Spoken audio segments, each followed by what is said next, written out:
Forum Parekh. I'm consultant gynecologist and laparoscopic surgeon at Aditya Birla Hospital, Verawal.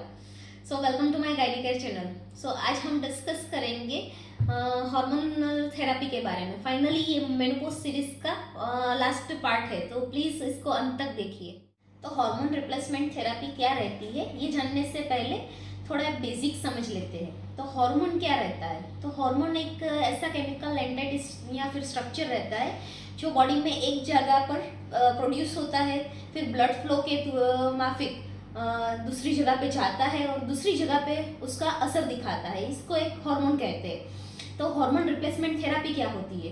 तो जैसे हमने पहले discuss किया कि मेनोपॉज के दौरान लेडी के सारे हार्मोन्स कम हो जाते हैं, तो उसकी वजह से सारे सिम्टम्स पैदा होते हैं. तो ये सिम्टम्स को काउंटर एक्ट करने के लिए हम हार्मोन्स बाहर से देते हैं, जिसको हार्मोन रिप्लेसमेंट थेरेपी कहते हैं. तो ये पूरा वीडियो हम स्टेप वाइज डिस्कस करेंगे ताकि आपको समझने में आसान रहे.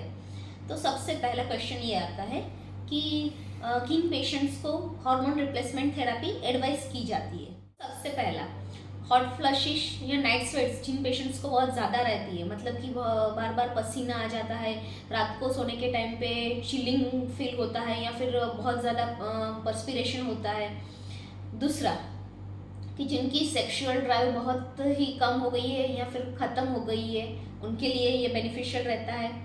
तीसरा कि जिसको वजाइनल कंप्लेंट्स बहुत ज़्यादा रहती है, कि वजाइना जो है वो ड्राई हो गई है, बहुत उसमें इचिंग हो रहा है या फिर रेडनेस हो रही है, उनके लिए हार्मोन थेरेपी बेनिफिशियल रहती है.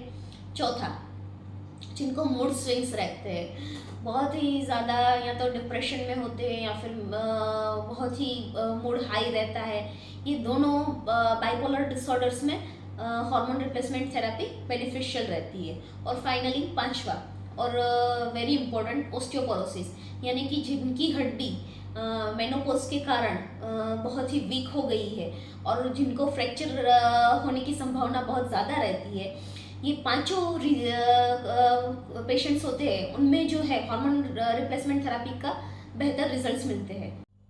तो अब आता है second step, pre HRT checkup.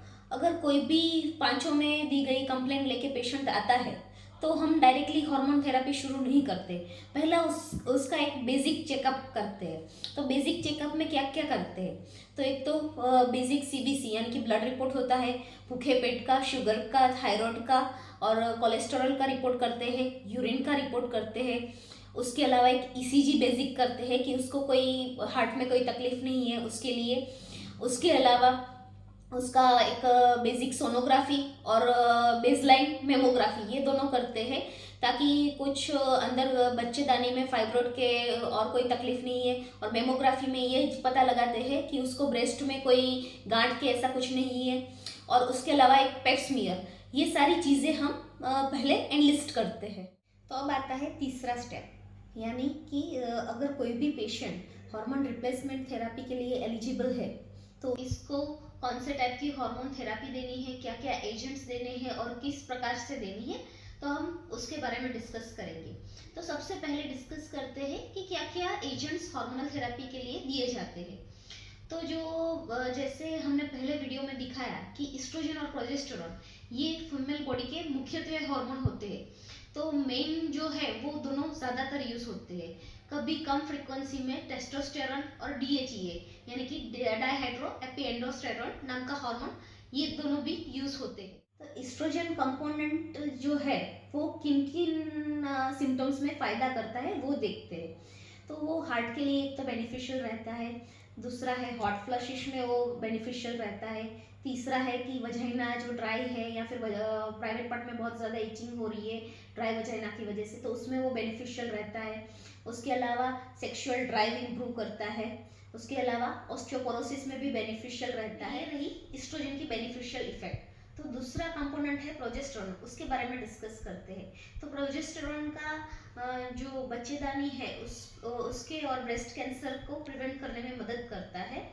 और उसका जो इफेक्ट रहता है वो स्लीप को इम्प्रूव करता है, नींद को बेटर बनाता है और जो एंग्जाइटी यानी कि चिंता है उसको कम करने में मदद करता है. सो एस्ट्रोजन और प्रोजेस्टेरॉन के अलावा और दो हार्मोन हैं जो कभी यूज़ होते हैं. तो एक आता है टेस्टोस्टेरोन।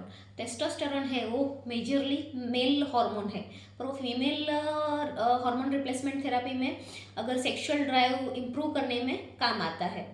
और चौथा रहता है डीएचईए। डीएचईए मतलब डाईहाइड्रो एपीएंड्रोस्टेरोन, वो मदर ऑफ ऑल हार्मोन है, जिससे सारे हार्मोन्स प्रोड्यूस होते हैं। ये बेसिकली एनिमल स्टडीज में देखा गया है कि ये एंटी एजिंग इफेक्ट प्रोवाइड करता है।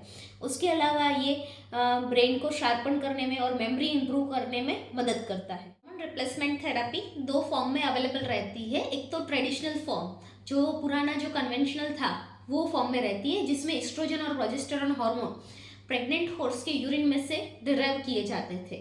अभी दूसरा आता है न्यूअर और बायो आइडेंटिकल हार्मोनल थेरेपी, जिसमें जो हार्मोन्स जो डिराइव किए जाते हैं वो प्लांट बेस्ड, यानी कि सोयाबीन है, येम है, ये प्लांट्स में से उसका एक्सट्रैक्शन, हार्मोन का एक्सट्रैक्शन किया जाता है। हार्मोन रिप्लेसमेंट थेरेपी में 4 हार्मोन जैसे बताए वो यूज़ होते हैं। उसके अलावा कुछ ड्रग्स भी है जो बोन डेंसिटी यानी कि ऑस्टियोपोरोसिस, जो इसकी हड्डियाँ वीक हो गई है, उसको इम्प्रूव करने में मदद करता है। तो वो ड्रग्स है टिबोलोन है, रेलॉक्सीफेन है, एलेंड्रोनेट है, इसके अलावा फाइटोएस्ट्रोजेंस है, कैल्शियम और विटामिन डी3 है, ये सारे यूज़ होते हैं। तो ये सारे हुए हार्मोनल और non hormonal agents for hormone replacement therapy.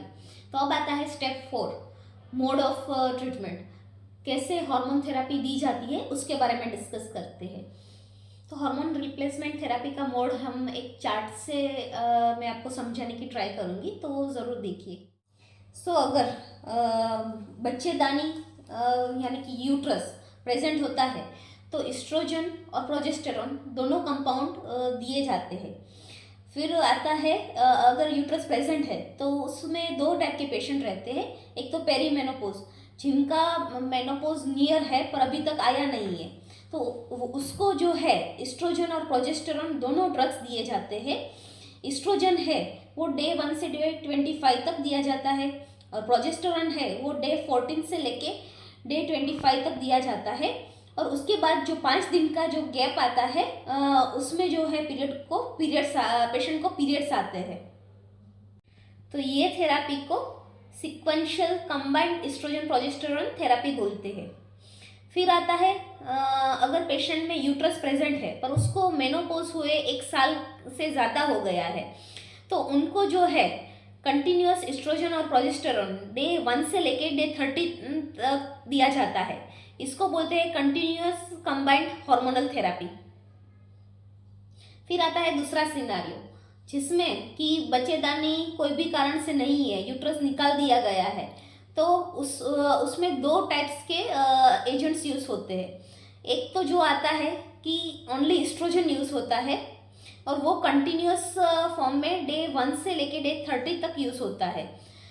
और कुछ सिलेक्टेड जो केसेस होते हैं जिसको यूट्रस जो बच्चेदानी निकाल दी गई है वो कुछ एडिनोकार्सिनोमा की वजह से निकाल दी गई है या फिर ब्रेस्ट कैंसर की वजह से निकाला है, तो उनमें एस्ट्रोजन और प्रोजेस्टेरोन दोनों यूज़ होते हैं। एस्ट्रोजन उसमें डे 1 से लेके डे 30 तक यूज़ होता है, और प्रोजेस्टेरोन डे 1 से लेके डे 12 तक यूज़ होता है। तो ये हार्मोनल थेरेपी का पूरा गाइड मैंने आपको समझाया। आपके डॉक्टर्स डोजेस और जो मोड ऑफ ट्रीटमेंट है वो आपके पेशेंट के बेसिस, इंडिविजुअल बेसिस पे डिसाइड करते हैं। Step 5, routes of the therapy. तो काफ़ी सारे रूट्स अभी मार्केट में अवेलेबल रहते हैं। तो आइदर आप ओरली दे सकते हैं, टैबलेट के फॉर्म में देते हैं, या फिर वजाइनल क्रीम के फॉर्म में देते हैं, या फिर पैचेस जैसे स्टिकर जैसे होता है उस फॉर्म में देते हैं, या फिर पैलेट जो इंजेक्शन होता है, एक छोटी सी पैलेट होती है वो बॉडी में इंजेक्ट देते हैं उस फॉर्म में देते हैं, या फिर इंट्रानेजल स्प्रे जिसमें हार्मोनल थेरेपी नेजल स्प्रे के फॉर्म में दी जाती है, या फिर जीभ के नीचे रखने की टैबलेट आती है उस फॉर्म में दी जाती है, या फिर इंजेक्शन के रूप में हार्मोनल थेरेपी दी जाती है। स्टेप 6, साइड इफ़ेक्ट्स उसके क्या रहते हैं। तो उसके कॉमन साइड इफ़ेक्ट्स में सर दर्द है, या फिर उल्टी जैसा होना है, या फिर वॉमिटिंग होती है किसी को। इसके अलावा पेट फूल जाता है जिसको हम ब्लोटिंग बोलते हैं, वो कभी कभी पेशेंट को होता है, या फिर पेट दर्द होता है। उसके अलावा कुछ पेशेंट्स को ब्रेस्ट में पेन होता है या फिर जो लेग है, पैरों में दर्द रहता है, ये उसके कॉमन साइड इफ़ेक्ट्स रहते हैं। सो स्टेप 7, फॉलोअप उसका किस तरह से रहता है। तो पेशेंट को एवरी 3 to 6 मंथ्स पे बुलाया जाता है, उसको प्रॉपर ब्लड प्रेशर है, फिर डायबिटीज़ है, उसका चेकअप होता है और जो नेसेसरी इन्वेस्टिगेशंस होते हैं वो कराते हैं। हर एक साल में पेशेंट को मेमोग्राफी के लिए भेजा जाता है ताकि ब्रेस्ट में कोई गांठ के ऐसा कुछ नहीं बनी है वो मॉनिटर किया जाए। मैक्सिमम जो हार्मोनल थेरेपी है हम 5 साल तक दे सकते हैं, उसके बाद वो ग्रेजुअली स्टॉप करनी चाहिए। स्टेप 8, किनको ये हार्मोनल थेरेपी बिल्कुल नहीं देना चाहिए।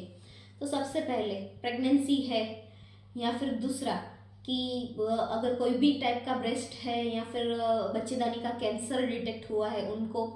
तीसरा, अगर कोई भी कंपाउंड से पेशेंट को एलर्जी है तो उनको नहीं देनी चाहिए। चौथा, हार्ट अटैक आया है। पांचवा, लीवर डिसीज़ है। छठा, कि पेशेंट को ब्लीडिंग बहुत ही हैवी है और उसका कुछ निदान नहीं हुआ है, उनको नहीं देनी चाहिए।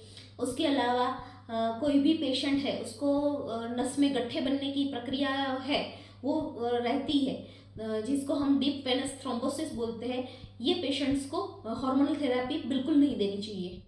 तो यहाँ पे हार्मोन रिप्लेसमेंट थेरेपी का ये वीडियो ख़त्म होता है। आई नो ये वीडियो बहुत ही कॉम्प्लेक्स है, तो इसको लेके आपको कोई भी क्वेरी है तो प्लीज़ कमेंट बॉक्स में डालिए, मैं ज़रूर उसका जवाब दूंगी। अगर ये वीडियो आपको अच्छा लगा हो तो प्लीज़ मेरे चैनल को लाइक और सब्सक्राइब कीजिए ताकि ये मैक्सिमम वुमेन को बेनिफिशियल हो सके। So thank you all.